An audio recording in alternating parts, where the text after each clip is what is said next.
Good afternoon students.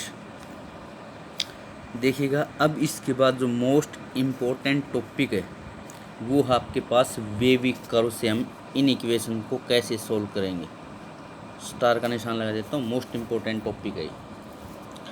कहता है किसी भी इनइक्वालिटी को सोल्व करने के लिए आपके पास सबसे पहले ये तीन आपके पास रूल लगाने होंगे।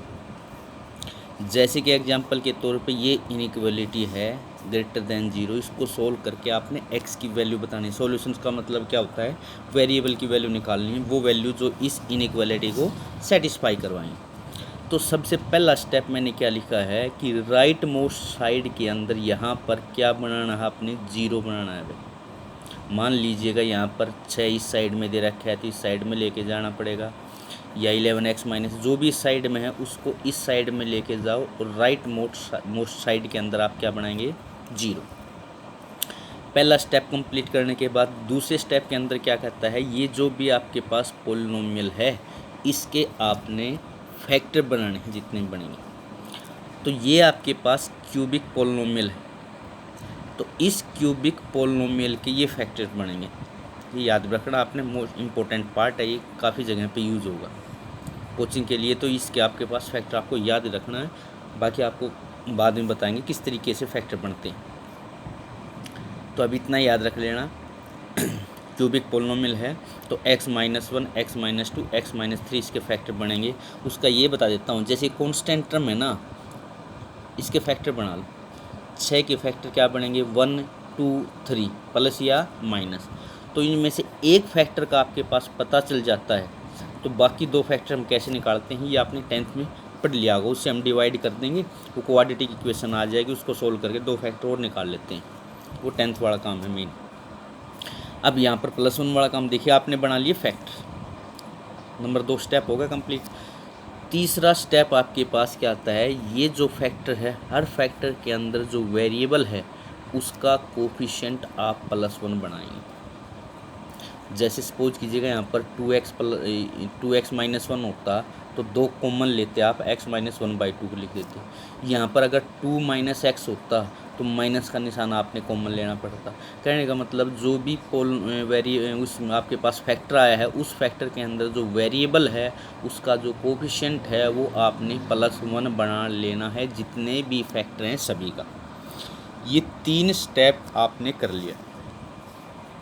फैक्टर बनाने के बाद यहाँ से आपने x की वैल्यू निकालनी है। कैसे, हर फैक्टर को 0 के इक्वल रख दो। इस फैक्टर को आपने 0 के इक्वल रख दिया तो x की वैल्यू 1 आ गई, इसको 0 के इक्वल रख दिया तो x की वैल्यू 2 आ गई, इसको 0 के इक्वल रख दिया तो x की वैल्यू 3 आ गई। तो आपने हर फैक्टर से x की वैल्यू निकाल लेनी है। अगर निकलती है, मान लीजिएगा या अगर यहाँ पर x² + 1 होता तो उसकी 0 नहीं निकलती तो वो रहने देते। जिसकी भी 0 निकलेगी तो उस आपके पास x की वैल्यू निकाल लेंगे, 0 निकाल लिया आपने। तो x की वैल्यू यहाँ से देखिए आ गई 1, 2, 3। उसके बाद रियल लाइन के ऊपर वो आपने 1, 2, 3 की वैल्यू रख देनी। 1 यहाँ पर आएगा, 2 यहाँ पर, 3। मान लीजिएगा -3 होता तो 1, 2 और फिर -3 कहाँ होता, -3 साइड में लेके पड़ता। ये इस चीज़ का ध्यान रखना, ये नहीं है कि 1, 2 और फिर आगे -3। वो तो आपको पता होगा पॉजिटिव वैल्यूज़ कहाँ होती है, नेगेटिव नंबर कहाँ होते हैं, सभी को पता है रियल लाइन। अब ये लिखने के बाद आपने अगर यहाँ पर ये टोटल वैल्यू, ये देखिए ये पॉजिटिव, इसको भूल जाओ एक बार आप, ये पॉजिटिव, ये पॉजिटिव, ये पॉजिटिव, टोटल वैल्यू ये आपके पास क्या है, पॉजिटिव है। तो यहाँ से आपने पॉजिटिव के साइन से शुरुआत करनी है। देखिएगा यहाँ से आपने पॉजिटिव साइन से शुरुआत करनी।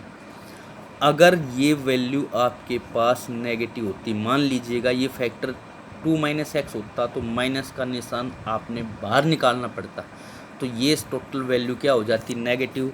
तो आप यहाँ शुरुआत कहाँ से करते, नेगेटिव वैल्यू से आपने इसकी शुरुआत करनी पड़ती। ये जो लाइन लिखी है मैंने ये देख लिया। अब आप देखिएगा दूसरी बात, ये जो फैक्टर है इसकी पावर कितनी है, 1, इसकी पावर कितनी, 1, इसकी पावर इतनी। तो तीनों फैक्टर्स की पावर क्या है, ओड है।